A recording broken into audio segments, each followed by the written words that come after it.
जिस दिन तो मुझे पता चला कि ये मेरा बेटा स्पेशल है, उस दिन मैं हॉस्पिटल के बाहर आई, इतना रोई कि मेरे ही बच्चे के साथ ऐसा क्यों, या मेरा ही बेटा ऐसा क्यों कि आप उसको जाके किसी कोने में बिठा दो, वो सुबह से रात तक वहीं बैठा रहेगा। वो ना आपसे खाना मांगेगा ना पानी मांगेगा। तेरा बच्चा गूंगा है क्या, बोल नहीं पाता, ये सब चीज़ें होती है। अब मेरा बेटा इतना 99% इतना इंडिपेंडेंट हो गया है। आने वाले कुछ साल में आप एक बार डॉक्टर के पास जाइए, बुरा मत मानिए।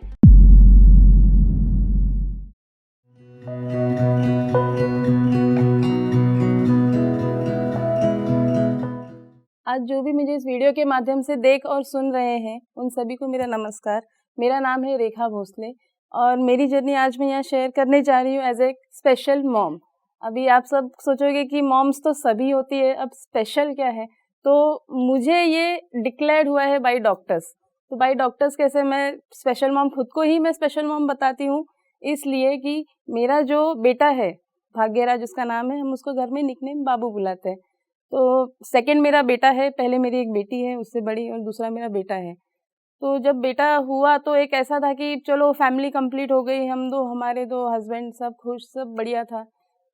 बेटा अच्छे से ग्रो भी हो रहा था। बट धीरे धीरे जैसे हमने नोटिस किया कि उसका स्कूलिंग जैसे हमने उसको नर्सरी से स्टार्ट किया तो नर्सरी में कुछ इतना उसका फीडबैक मुझे ठीक ठाक नहीं था कि हाँ, जैसे बच्चे कुछ सीखते हैं, कुछ लेट सीखते हैं, कुछ जल्दी सीखते हैं, तो हमने भी उसी तरह समझा। बट जब नर्सरी से वो केजी में जब आया, तो केजी में अचानक एक दिन मैं अपने ऑफिस में थी और मुझे प्रिंसिपल का कॉल आया कि आप एक बार आके हमें मिलिए।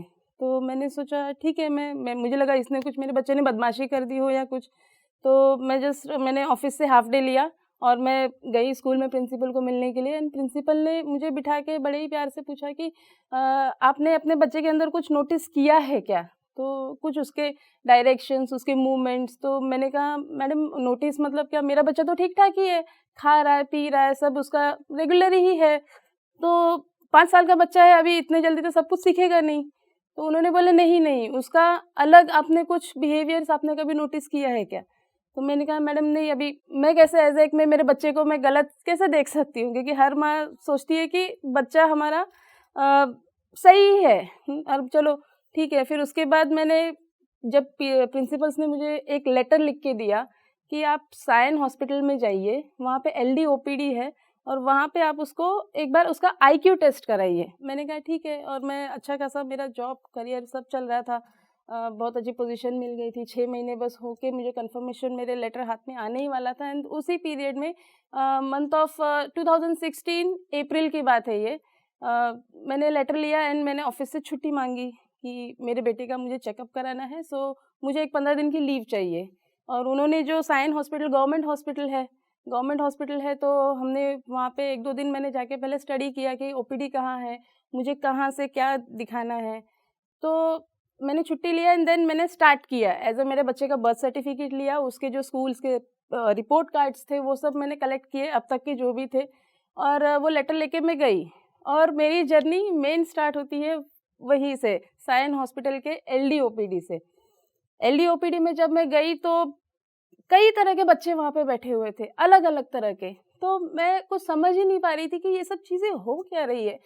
तो मैंने चेकअप स्टार्ट किया। फर्स्ट जो पर्चा निकलता है, जनरल चेकअप होता है।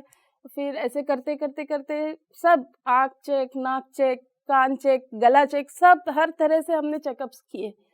पर उसके बाद ऐसा हुआ कि ये लगभग चेकअप्स का सिलसिला 2 महीने चला और उस बीच में मुझे मेरी जॉब छोड़नी पड़ी, क्योंकि 2 महीने का लीव कंपनी दे नहीं रही थी और बच्चा मेरे लिए ज़रूरी था मेरा। तो मैंने फिर बात किया HR से, तो HR ने बोला भाई पॉसिबल तो नहीं है इतना ज़्यादा, क्योंकि ऑलरेडी तुम 2 महीने स्ट्रेच कर चुकी हो। तो फिर मैंने बोला ठीक है भाई, करियर तो बनता रहेगा, पहले मुझे मेरे बच्चे पे ध्यान देना है। तो फिर मैंने बोला ठीक है, मैंने रिज़ाइन दिया। एंड देन वो जब स्टार्ट होते होते जो चेकअप्स का दौर स्टार्ट हुआ, वो जून के फर्स्ट वीक में मुझे ये रिपोर्ट में आया कि मेरे बच्चे को ऑटिज़म है। तो ऑटिज़म नाम सुने, मैंने कहा ऑटिज़म क्या है? तो डॉक्टर्स ने बड़े ही प्यार से मुझे बिठा के समझाया कि आपका बच्चा नॉर्मल नहीं है, वो स्पेशल चाइल्ड है। अब स्पेशल चाइल्ड है तो मैंने बोला स्पेशल चाइल्ड मतलब क्या होगा उसके साथ? तो उन्होंने कहा कि उसके साथ मल्टीपल सिचुएशंस होगी, बिहेवियरल इश्यूज होंगे उसके साथ, उसको डे टू डे जो एक्टिविटीज़ रहती है इंडिपेंडेंट होने में, उसको बहुत दिक्कतें आएंगी। तो जस्ट मैंने एक दिन, जिस दिन तो मुझे पता चला कि ये मेरा बेटा स्पेशल है, उस दिन मैं हॉस्पिटल के बाहर आके, मेरी मम्मी मेरे साथ में थी, इतना रोई मैं, इतना रोई कि मेरे ही बच्चे के साथ ऐसा क्यों, या मेरा ही बेटा ऐसा क्यों। बट फिर मम्मी थी साथ में, मम्मी ने बोला अभी जो है वो उसको हम चेंज तो नहीं कर सकते, बट बच्चे का थेरेपी लेते लेते मैं थैंक यू उन सब डॉक्टर्स को करना चाहूँगी कि डॉक्टर्स ने, क्योंकि एक थोड़ा सा नेगेटिविटी सी अंदर आ गई थी मेरे, कि मतलब मुझे ऐसा क्यों बच्चा हुआ, मेरे बच्चे के साथ ऐसा क्यों, ये सिचुएशन इसके साथ क्यों है ऐसा।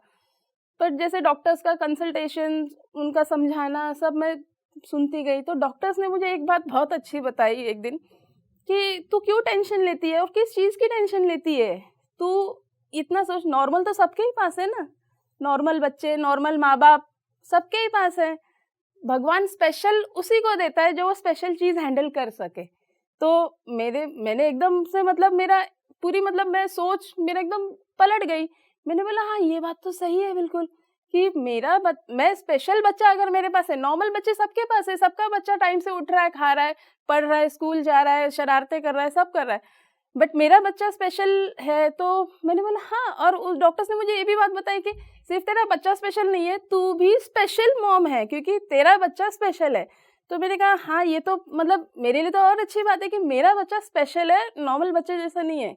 डॉक्टर्स ने मुझे ये भी बताया कि तुझे तो इतना खुश होना चाहिए कि तेरा बच्चा तुझसे झूठ नहीं बोलेगा, क्योंकि लिटरली ऑटिज्म्स के जो बच्चे होते हैं वो झूठ नहीं बोलते हैं, और बहुत वो मतलब बहुत चीज़ों का वो ध्यान रखते हैं। बट हम इन सब ये कोई, पर डॉक्टर्स ने मुझे ये भी सिखाया कि ये कंडीशन है, ये कोई डिजीज नहीं है, ये कोई बीमारी नहीं है, या इससे आपका बच्चा कुछ अलग नहीं साबित होता है, वो भी नॉर्मल ही है। आजू बाजू के लोग हैं, दुकान में जाता है वो, तो दुकान वाला समझता नहीं है कि वो दुकान वाला उसके कभी सर पे मारेगा, कभी कुछ, तो मुझे जाके बताना पड़ता है दुकानों में कि भाई ऐसा, वो आके बताएगा मुझे उसने मुझे मारा, उसने मुझे मारा, बट ये पलट के उनको जवाब नहीं देता है, और बात नहीं करेंगे तो तेरा बच्चा बहरा है क्या, तेरा बच्चा गूंगा है क्या, बोल नहीं पाता, ये सब चीज़ें होती है।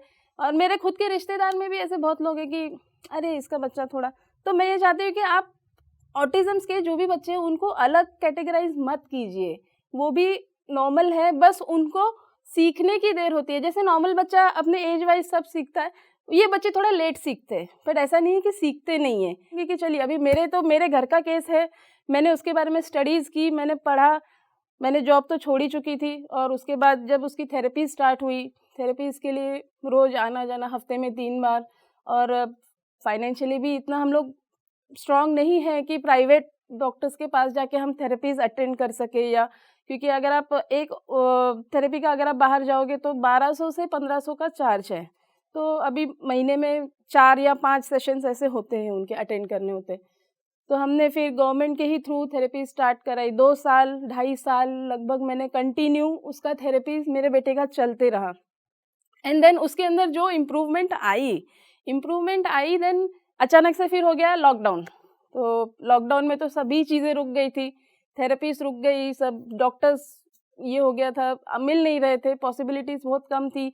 और फिर उसके बाद जस्ट 2 साल में जो लॉकडाउन का जो पीरियड था, उसमें खुद मैंने मेरे बच्चे के साथ, कि मुझे किसी थेरेपिस्ट की ज़रूरत नहीं है, मैं खुद माँ ही एक सबसे अच्छी टीचर होती है अपने बच्चे के लिए।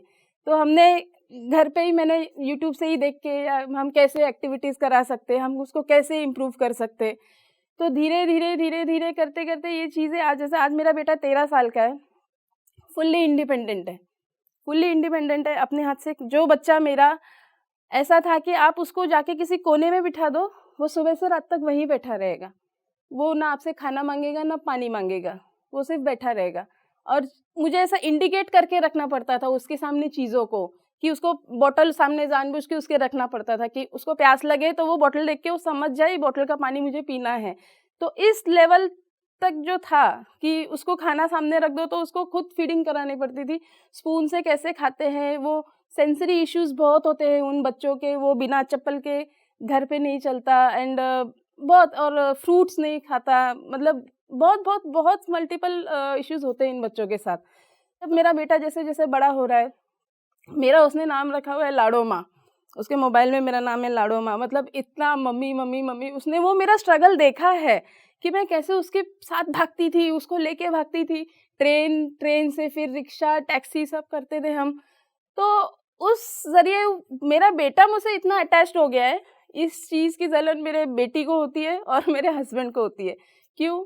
कि बोले आप उसको ज़्यादा अटेंशन देते हो, आप उसको ज़्यादा अटेंशन देते हो। तो अभी अटेंशन तो देती हूँ, वो बात सही है क्योंकि देना भी पड़ेगा, बट मुझे बेटी को भी मुझे फिर समझाना पड़ता है कि बेटी ऐसा-ऐसा है, तो वो स्पेशल है तो हमको उसको ज़्यादा ध्यान देना है। बट मैंने मेरे घर में तो समझा लिया, मैंने मेरे घर वालों को भी समझा लिया, पर मैं नहीं समझा पा रही हूँ तो जो आपके आस-पास के लोग हैं, आपके आस-पड़ोस के लोग हैं, जहाँ आप काम करते हो या जहाँ भी आपका बच्चा जाता है, रिश्तेदार, बहुत लोगों कम लोगों में ऑटिज़्म को लेके अवेयरनेस है। और आज जो मेरा बेटा 13 साल की उम्र में है, उसका अपना एक यूट्यूब चैनल है, वो ट्रैवलिंग का शौक रखता है, मैकेनिज़्म में इतना क्रिएटिव है मेरा बेटा कि मतलब डॉक्टर्स ने मुझे जो वो चीज़ें बताई और सिखाई कि ये बच्चा तेरा ऐसा ग्रोथ करेगा। बट एक टेंशन हमेशा ही लगी रहती है कि हर एक माँ-बाप का रहता है कि चलो अपना बच्चा पढ़ लिख के सेटल हो जाएगा, हमारा वहाँ पे एक कर्तव्य एक हम फिनिश समझते हैं। बट मेरे लिए ये हमेशा का टेंशन रहेगा कि मेरे बाद भी मेरे बच्चे को कोई उतना ही ध्यान देगा, नहीं देगा। बट जो भी है आगे की जर्नी और भी अच्छी रहेगी क्योंकि अब मेरा बेटा इतना 99% इतना इंडिपेंडेंट हो गया है, आने वाले कुछ साल में वो और भी अच्छा करेगा और ज़रूर अपनी लाइफ में वो प्रोग्रेस करेगा। और मेरा एक लास्ट मैसेज उन सभी माँओं के लिए है, मैं तो खुद को स्पेशल मॉम बोलती हूँ, बट हर एक माँ अपने आप में स्पेशल होती है। अपने बच्चे के जो लर्निंग स्टेज होते हैं, उस पे ध्यान दीजिए, उस पे ध्यान दीजिए, वो बहुत ज़रूरी होता है। और प्लीज़, क्योंकि मेरा बचपन ऐसा रहा है कि मैं ज़्यादातर अपनी मम्मी से दूर रही हूँ, तो वो सब चीज़ें, और यही रीज़न था कि मैंने कभी अपने बच्चों को खुद से अलग नहीं किया। तो सभी माँओं को मेरा ये भी कि आप अपने बच्चों के लर्निंग स्टेज जो स्टार्टिंग उनका 1 साल 2 साल में जो ग्रोथ होना चाहिए, वो बराबर हो रहा है कि नहीं हो रहा है। भले आप वर्किंग हो या आप घर में रहते हो, हाउसवाइफ हो, बट ये सब चीज़ें ध्यान दीजिए। और अगर आपके नोटिस में ऐसा कुछ आ रहा है तो आप उनको बड़े ही प्यार से, क्योंकि मेरे भी नोटिस में अगर आता है तो मैं लोगों को अवेयर करती हूँ कि आप एक बार डॉक्टर के पास जाइए, बुरा मत मानिए, बट एक बार जाइए। तो अपने बच्चों पे स्पेशली ध्यान दीजिए और उनकी ग्रोथ पे भी ध्यान दीजिए। And thank you so much.